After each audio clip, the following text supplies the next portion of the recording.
Well, welcome. Thank you for joining us on Going Live with FCTV.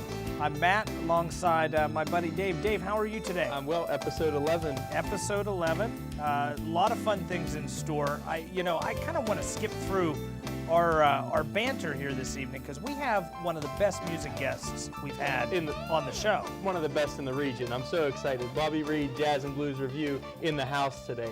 Now, I have sitting in front of me a Christmas album that Bobby did a couple years back. I'm sure we can ask him a couple questions about it.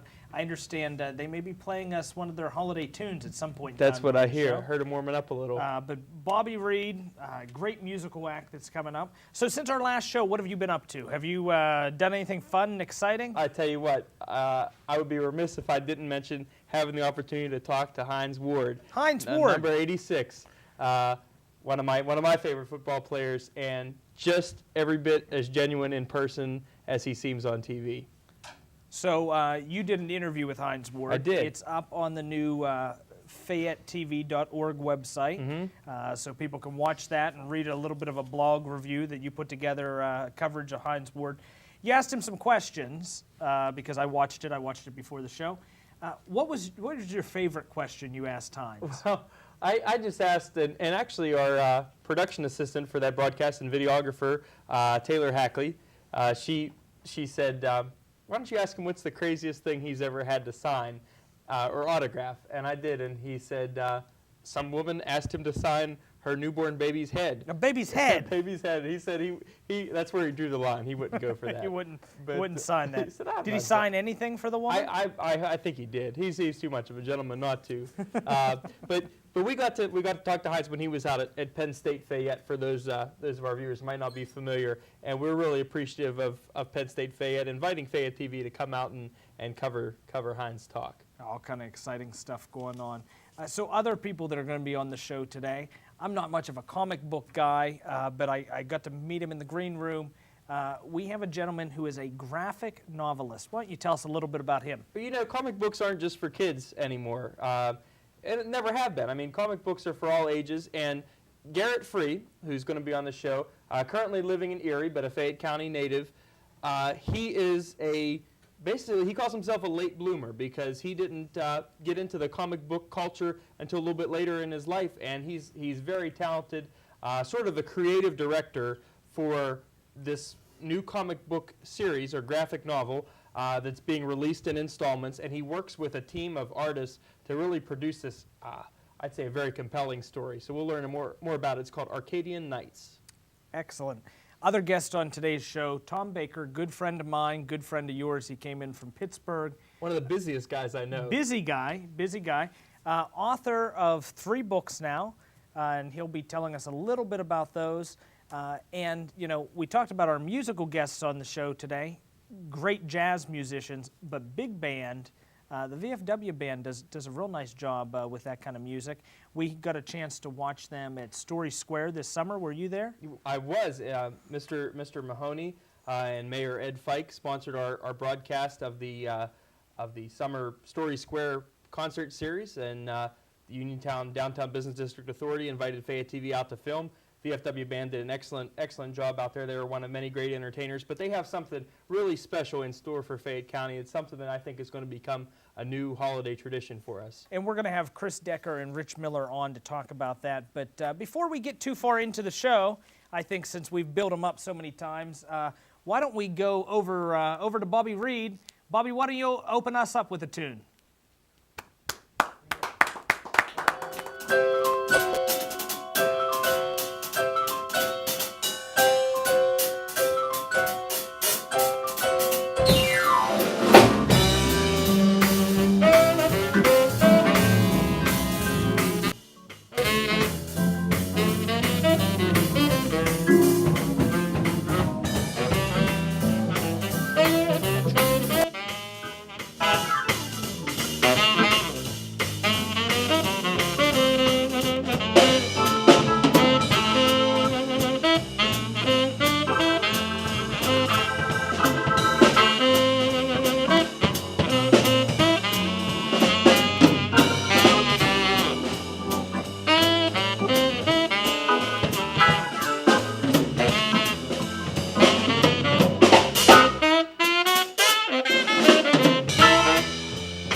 Very nice, guys. Duke Ellington. Duke Ellington. What year you think that came out, Bob?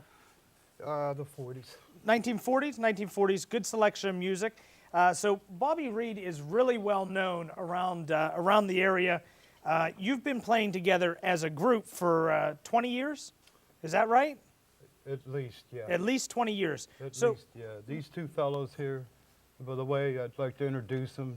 On the saxophone, he's one of the finest saxophonists I've ever worked with, from Pittsburgh, Mr. Johnny Van. And on the drums, all the way from Charleroi, another dear friend There of you mine, go. a fine drummer, Mark Smith. Mark Smith. And yes, we've all been playing collectively together for decades. Okay. Well, very good. We thank you for coming out and opening up. Wanted to talk to you about a couple things.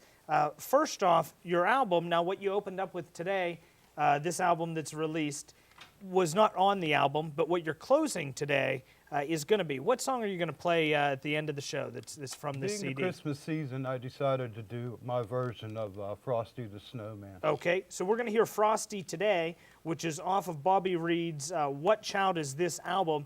And people in Fayette County, they can pick this up at a couple local stores. Where might they be able to obtain a copy of this if they want to purchase one? Do Re Mi has it, Okay, and Soundtrack has it, and quite possibly Atkins Music in Cornersville. If they don't have it, I'll get some to them. okay, so that's great. There's a couple local vendors where you can pick this up. Listen at the end of the show. We normally don't tell you what they're going to close with, but Frosty's going to be what you play out to tonight. Now, you guys play on a weekly basis, or almost a weekly basis at DeMarco's, is that right? Yes, every Thursday from 7 to 10, and it's been phenomenal. Phenomenal. We've been there 7 months now, and it's just one of the happiest gigs we got.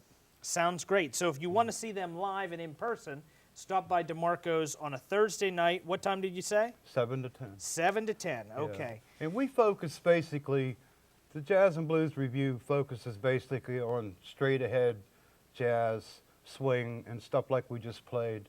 And the good thing about jazz is it's all about performance. It gives the artist an opportunity to work up to his full potential. And so we do a lot of that at DeMarco's. And we also do other music there, but that's our main goal because we all grew up with this jazz and these blues and the great jazz musicians of our era. Sure. And that's my whole goal, to recapture that music and bring it back to so our younger people can get a chance to hear it and learn about it. So above all else, you guys are performers. You guys enjoy being out there in front of people. You said DeMarco's is a lot of fun. But where's maybe your favorite place that you've ever played? Your favorite venue, favorite show? Is there some place that really is the top of the hill for you? Exactly what I'm doing right now. Right now. Yeah, this is my passion: jazz, blues, performance. Sure. Working with good musicians. Being able to put out something you're proud of. Exactly. Being able to, really have an opportunity to show your wares. In so many other types of band, you're just a part player. And that's fine. Because that has its worth also. But when you're given a special gift like I have, and I've been given, and Johnny and Mark, we really enjoy being able to get it out of our system, or else we'll go crazy. Now, now we have just a couple minutes before we close out the segment and have to take a promotional break. But before we go ahead and do that, you told me it was okay to ask during the interview here this evening. For our guests at home, you're blind. You're unable to see. Correct. Totally blind. Yeah. Were you born that way? No, I had partial vision till I was 11, 12 years old, and then I lost it all. I had a detached retina, and back in the mid-'60s, early '60s, there was no technology to fix that. So I went to school at the School for Blind in Oakland and got a wonderful education, and that's where I discovered jazz, and that's where I became a musician. And at 13, I had my first drum set, and I played drums for 5 years, and I fell in love with the Hammond organ. Did that for the past 45 years. So. Sure. Now, I know other people that may be deprived of a sense say that other senses are a little stronger. Do you think that your ability at music is something that may be stronger because of your inability to see? No? No. I would have been this musician regardless. And actually, there's a little bit of misconception there because your other senses don't actually get stronger. You just learn to use them more. Okay. You just learn to get more out of them. But being blind has never been a problem, a deterrent, or a stumbling block in my life. I was given courage, I was given music, and I've had a wonderful life, a wonderful career, wonderful family, and you know, I have so much to be thankful for. Well, we definitely thank you for being here today. We have to go to a short promotional break. We opened up today with Bobby Reed, Jazz and Blues Review. Let's give them another big round of applause. Bored? Well, maybe it's time for you to get a hobby at Uniontown's most exciting new store, Get a Hobby, where you'll find fun for everyone. Lionel Trains have been bringing families joy for more than 100 years, and Get a Hobby has a big selection. For more excitement, try a remote-controlled truck, plane, or even a helicopter. From the beginner to the experienced pilot or driver, Get a Hobby has what they want. Modeling is relaxing, fun, and rewarding, and Get a Hobby has the largest selection of plastic cars and military model kits in the area, and all the paints and glues that you'll need to do it right. Don't forget about all the puzzles, paint by numbers, sewing kits, and even science projects. Stop by Get a Hobby today, downtown Uniontown, next to Woodlands World. They'll help you and your family find a lifetime of fun. Well, thank you for staying with us, going live with FCTV. Joining me on the couch here today, we have Chris Decker and Rich Miller. Chris, I understand you are the band manager for the VFW band? Yes, that's right. Okay, Yeah. and Rich, you are the current director. Is that That's correct. And I hope forever director. Amen. So you guys are putting together something special for the holidays. Why don't you tell us a little bit about that, Chris? Okay. This is a concert by a brass band. There are not too many of those kind of animals around, and we're going to put on a Christmas holiday concert. Okay. When you're ready to talk about the history of the band, I'll tell you how we grew. Right now, it's, how many do we have? There's 40, 45? 45. 45.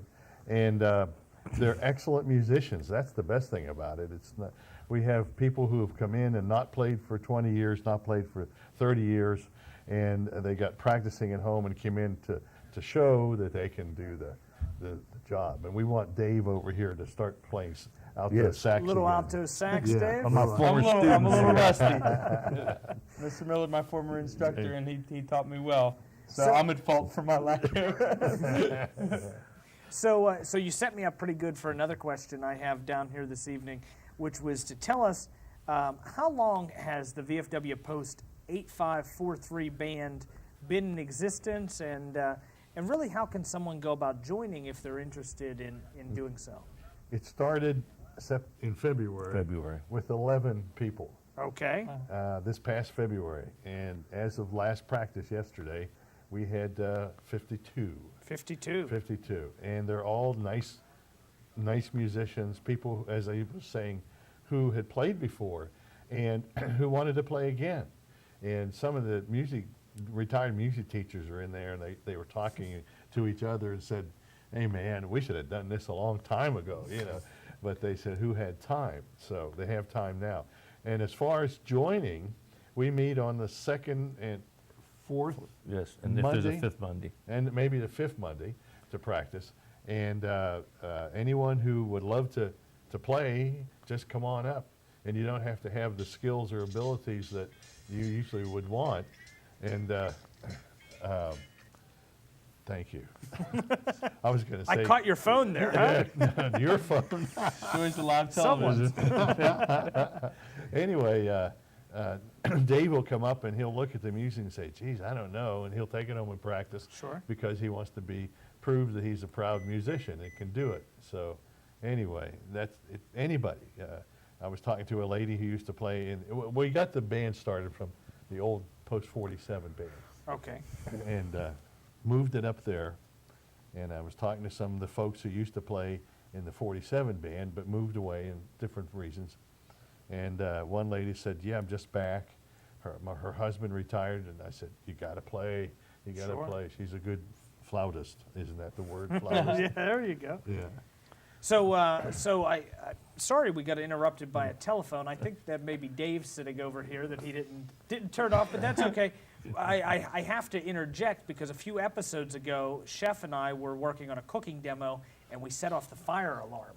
So for our loyal viewers, they know that there's something a lot worse than a telephone because we were impeded by firemen and alarms and everything else. But Jeez. hopefully that won't happen to us tonight. So, Rich, why don't you tell us a little bit about the Christmas show? Because this is what's coming up on December 9th at 7 p.m. at the State Theater. Tell us about this show. The picture there, the poster, is the top picture is the members of the band at the time we took the picture. And we were playing some instrumental things, some traditional things, some medleys and whatnot. But the real highlight of the show is down there on the bottom. Rebecca Kaufman and Jesse Lowry, vocalists, we've written some stuff especially for them, and they do a great job. We had a rehearsal with them about 2-3 weeks ago. They had never met before. And boom, it was magic from the time they took off. They started singing harmony parts and whatnot and feeding off each other. It was great, and the band came alive too, because they'd never heard either one of them. And it was a wonderful rehearsal. It's going to be a wonderful concert. So, so you told us a little bit about our guest vocalists. Let's talk about admission to the show. What's it cost to attend? It doesn't cost a dime. Not a dime. No. So you can go out, take the family. Well, there is a tag. There though. is- There is a tag? Yeah. It's through donations.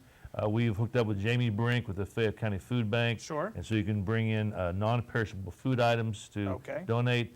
And also we talked with Dan Martin with the Marines Toys for Tots program. You bring in an unwrapped children's toy, at least a $10 value, and that's your admission to get into the concert. Okay. As I always tell folks, you hear the best music in the county for a can of beans. Can't beat that. No. So, so not only can you hear good music and enjoy the evening, but you're really helping out some worthy causes there as well as you're doing it. So give us some insight into the preparation that goes into a concert like this. For the band manager, the arranger, you know, who puts everything together? He does. He does? Oh, when we started this band back in February, basically, and we were starting to bring in people, retired band directors. Tom Kalensik's there, Good man. Fred Kreidel from Laura Highlands, Jack Schuster. Jack Schluster, Laura Highlands too, guy from Connellsville, Chris Hornick, Dane Schultz, Schultz. and we have really strong talent. And over the summer, we were performing in, like you heard, Story Square, and that really clicked. We need to do something special, something never been done before. There's been organizations in town that do performances, but the community band has never did anything. So we started, well, how about we start playing this thing? So we started thinking about it and started making contact with the People's State Theater, helping us out with this also. Got a great location and great talent. The music's going to be wonderful. The arrangements were written especially for Rebecca and for Jesse, and stuff's also written especially for the band as well. This is like the Pro Bowl of local, In local a sense, yeah. musicians, yeah. With really great talented people and having a lot of fun. And like Chris said too about the guys that when we were teaching, we didn't have time to do this. Now that we're retired, we got time to do this. Yeah. And we're doing it, Yeah. making it happen. That's great. And it seems like everyone in the band, or at least you guys, are very passionate about the music that you're playing, about what you're doing. And I'm sure that makes a heck of a difference when you watch the show. Yeah, everybody's having a good time, and they're playing good music, and it's a product that is really coming out of love. Sure. And Well- doing it. I might add, whenever the two soloists came and we had it, as Rich said, we were having a practice, and the band, when they started singing together, harmonizing, and they started bouncing off the band came alive. It was like they were jumping up out of their seats playing the horns. They were excited about it. And so I think that's the kind of action you're going to get at the concert. It's going to really, really be a decent, really decent concert. Okay, so we have just a moment or two left in this segment here today, but let's highlight this show again. It's a Christmas holiday concert being done by members of the VFW Post 8543 Band. What's the date, guys? Sunday, December 9th, starts at 7 o'clock p.m., doors open at 6:30. Okay. Two great vocalists, State Theater Center for the Arts, and the only admission is either a Toys for Tot drive or a can of beans. Can of that's beans. it. And you can see this wonderful show. Well, I want to thank you guys for being on with us. Well, thank you for having us. It's Yeah. No great. problem. And as you guys progress, as you keep building, we'd love to have you on to hear some more in a few months. Sounds Okay, good, yeah. wonderful. Great. Thank you. so much. Thank you. Bored? Well, maybe it's time for you to get a hobby at Uniontown's most exciting new store, Get a Hobby, where you'll find fun for everyone. Lionel Trains have been bringing families joy for more than 100 years, and Get a Hobby has a big selection. For more excitement, try a remote-controlled truck, plane, or even a helicopter. From the beginner to the experienced pilot or driver, Get a Hobby has what they want. Modeling is relaxing, fun, and rewarding, and Get a Hobby has the largest selection of plastic cars and military model kits in the area, and all the paints and glues that you'll need to do it right.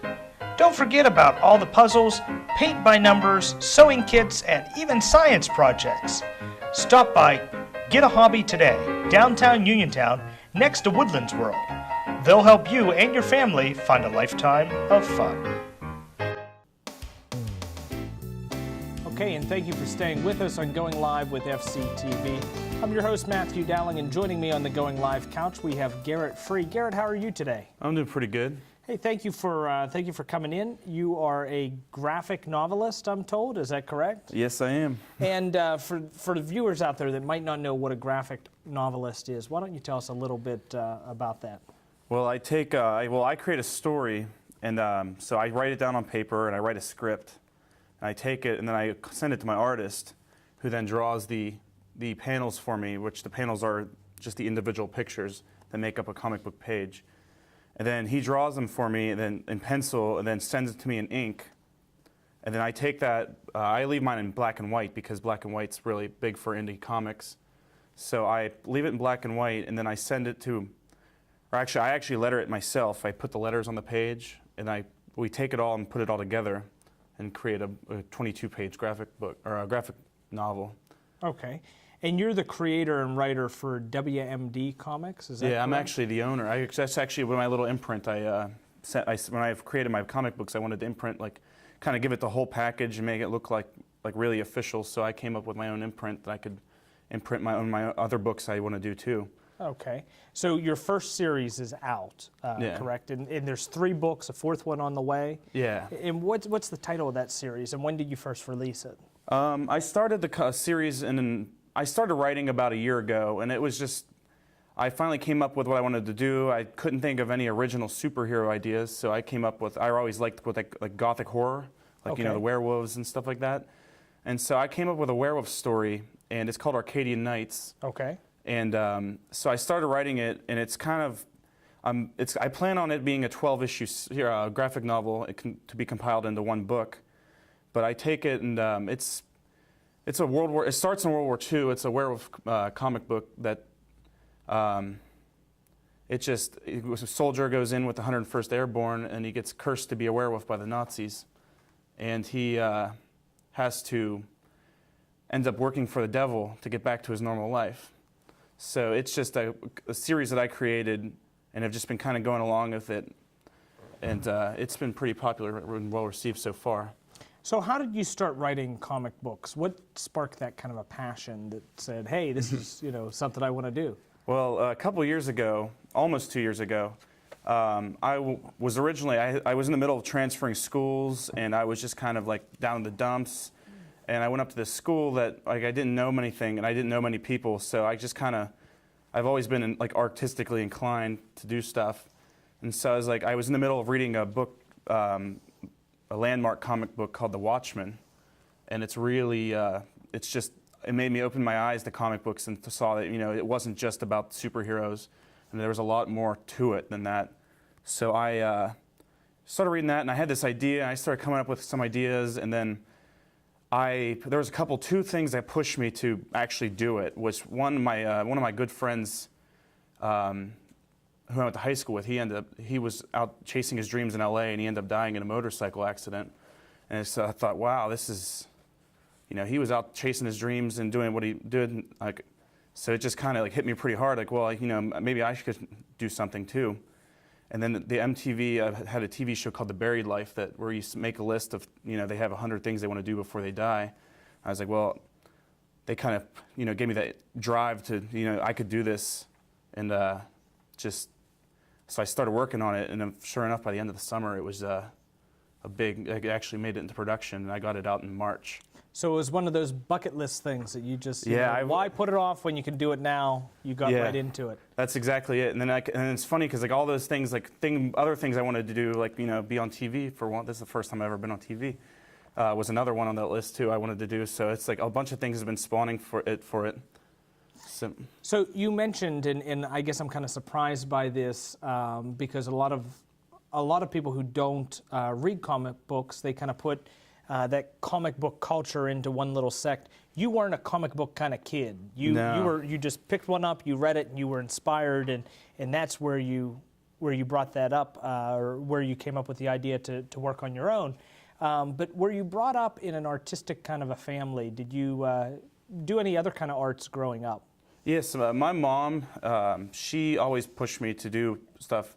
Like she had me enrolled from a young age at Carnegie Museum of Arts. They had a program for kids that they can do art. Okay. And I got to see like all the museum. And at second grade, I knew the museum like the back of my hand.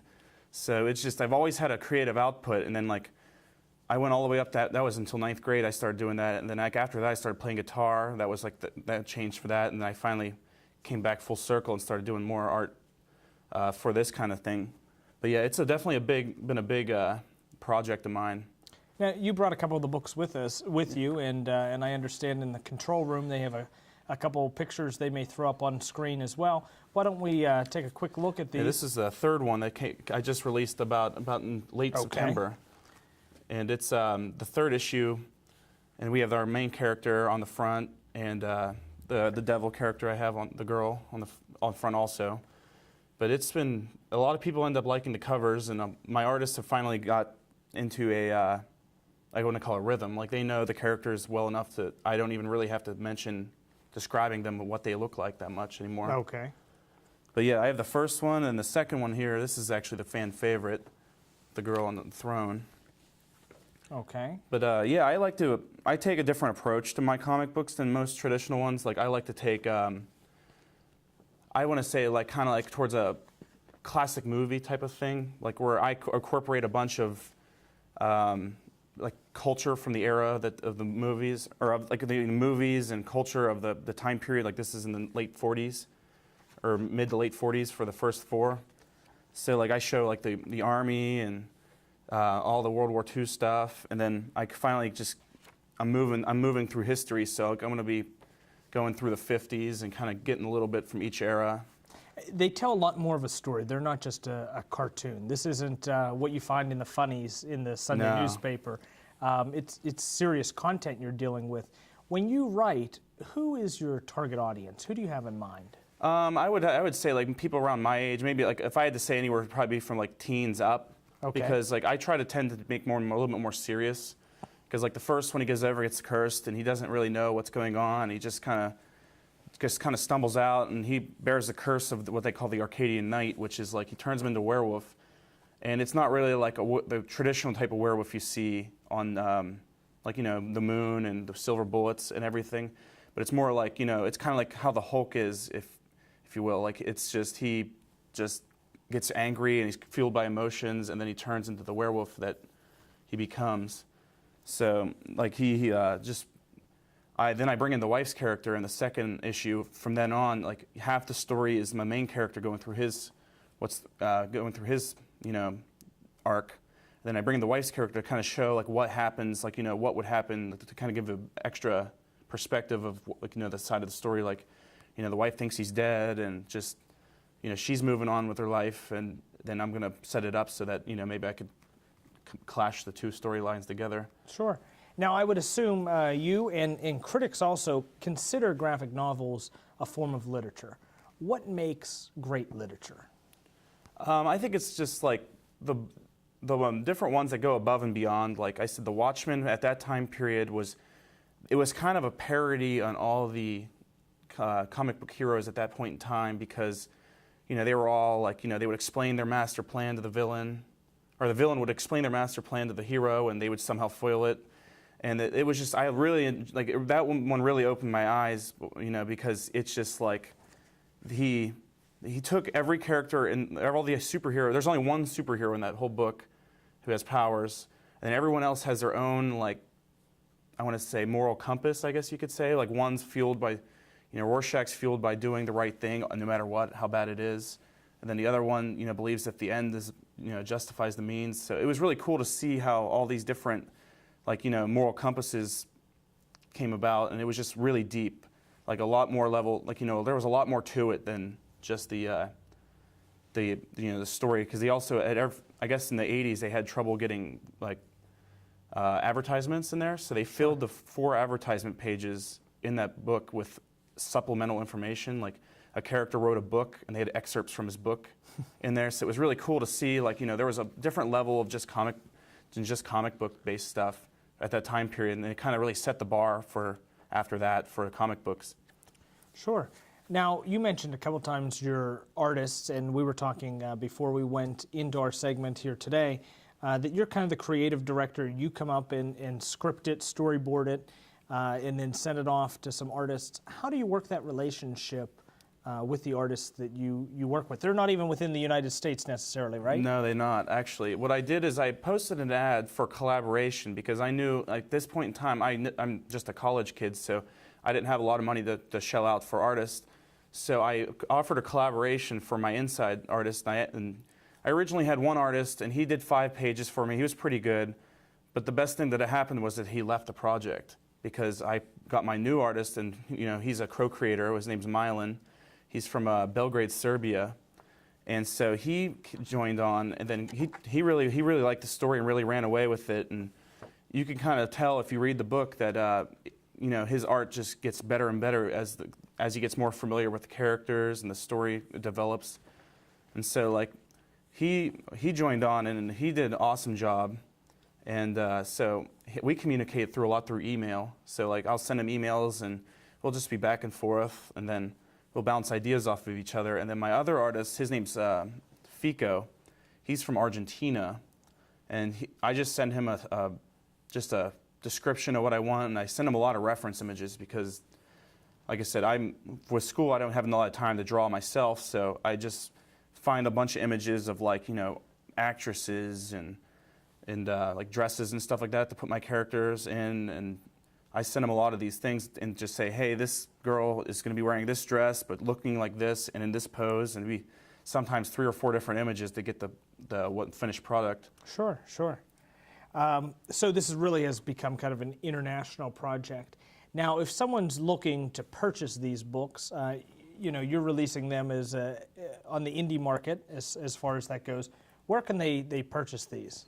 Well, if you're in the Uniontown area, the Evil Genius over in California has has all 3 issues so far, and along with the Game Vault down on Route 51. But I also, if you go to the Facebook page, it's facebook.com/Arcadian Nights Comic. Okay. And I have links to, like, an Etsy site where I could sell them. Right now, we're also going to compile them into a volume 1, issues 1 to 4, but issue 4 is in production right now. We're going to compile them, and we're going to release them on Amazon here, hopefully before the end of January. Okay. So they could be able to go on and do that. Okay, so you mentioned the Facebook site. How else do you communicate with your readers, with your fans? Twitter? Twitter's big for me. Mm-hmm. I totally underestimated how good Twitter was for, just marketing in general, because at first I thought it was just kind of dumb. It was just, I just go and talk about stuff. And then I finally got on there, and I ran a Kickstarter this summer for the comic book to help get some extra funds, maybe get some extra fans. And I just would tweet, and then all these people would start, they'd flock to the Kickstarter page, and then all of a sudden there would be more donations. I get a lot of people from Twitter on to message me and stuff. But I actually had a guy in Baltimore, went to Baltimore Comic Con. He walked up to me, started talking to me as if I knew him. And then I didn't really know who he was. And then he just mentioned his Twitter name, and I was like, oh, I tweet you all the time. So it's really cool to see that kind of stuff. So what is your Twitter name? G-Free, and then it's _comics. Okay. G-Free_comics, and your fans can go there and learn a little bit more, learn about upcoming pieces. We have just a moment or two left in the segment from what I understand. But you have 3 books out. 4th one is coming out. Part of a series of 12 is what your intention is. Yeah. When's the end release date? When can we have all 12 in our hands? Do you have a master plan yet? That I don't know yet. I've right now it's been about 3 months an issue because it's only 3 of us working on the project. So hopefully in about a year or 2, I can keep rolling with it. And we'll be able to buy hopefully a Collected volume. Yeah. I'm gonna release the volume 1 is gonna be the first 4 issues and maybe some extra art and sketches and stuff. Hopefully by the end of January, that's going to be on Amazon. Okay. And then after that, I'm just going to keep rolling with the issues and hopefully release Volume 2, which would be through issue 8. Okay. Well, thank you very much for being with us. This is Garrett Free with Arcadian Nights, a graphic novelist. For more information about Garrett, you can find him on Facebook or Twitter, and we'll get that information up on the screen for you. Hey, Garrett, thank you very much. Oh, thank you. Bored? Well, maybe it's time for you to get a hobby at Uniontown's most exciting new store, Get a Hobby, where you'll find fun for everyone. Lionel Trains have been bringing families joy for more than 100 years, and Get a Hobby has a big selection. For more excitement, try a remote-controlled truck, plane, or even a helicopter. From the beginner to the experienced pilot or driver, Get a Hobby has what they want. Modeling is relaxing, fun, and rewarding, and Get a Hobby has the largest selection of plastic cars and military model kits in the area, and all the paints and glues that you'll need to do it right. Don't forget about all the puzzles, paint by numbers, sewing kits, and even science projects. Stop by Get a Hobby today, downtown Uniontown, next to Woodlands World. They'll help you and your family find a lifetime of fun. Well, thank you. Thank you for staying with us on Going Live with FCTV. I'm your host, Matthew Dowling, and alongside me is Tom Baker. Tom, thanks for coming in. Oh, hi, Matt. Thanks. Thanks for having me on the show. Tom made the trip this evening from the Pittsburgh area. We've been friends for some time, but Tom, you are a sought-after speaker in the local area. Have you ever spoken in Fayette County before? For a couple of events, and Okay. did emceed a Rotary event out this way too. Sure, so sure. I've definitely spoken a little bit out this way, but since my first book came out in 2008, I've gotten a chance to speak all over the country on college campuses with young professional groups, with corporations and companies, and it's just been an amazing journey. Sure. So you are the founder and chief program officer with Get Involved, Inc. Why don't you tell us a little bit about Get Involved or where the organization came from? Sure. Well, Get Involved first stemmed, my first book came out in 2008, Get Involved, Making the Most of Your 20s and 30s. And after the book came out, I started speaking all over the place. It was an amazing experience. But we started doing events related to Get Involved as well. The annual Service Summit, Morning Mix, Power Hour, the Fast Track Community Leaders Program, the Empowership Conference. So we started doing all this programming, and it really materialized into a 501c3 nonprofit led by a great board of directors. We're completely volunteer staff as well, and that's what we do within Get Involved Inc., that core programming to really inspire, educate, and empower young professionals, college students, and lifelong learners to give back, stay active, and make a difference. Absolutely. So it's become more than just a book, more than just a concept. You really have a movement under your feet right now. That's our goal. I mean, we see young professional students all over the country who are literally either reading books, attending events, in some way doing more with their lives to not be bored. The chapter in my current book that I wrote is called There's No Reason to Be Bored in Pittsburgh. And I don't care where you are, if that's Fayette County, if that's a different county in our state, a different city in our country, wherever it is, there's really no reason to be bored because there's always a nonprofit organization that needs our service, a mentee that needs us to assist them in some way, just an organization that needs us to give back and get involved. Sure. So we talked a little bit about your first book, which is called Get Involved, Making the Most of Your 20s and 30s, correct? Yes. Okay. Your second book. Oh, Give Our Passion. Give so Our that came out Passion. in 2010, and that was a great journey as well.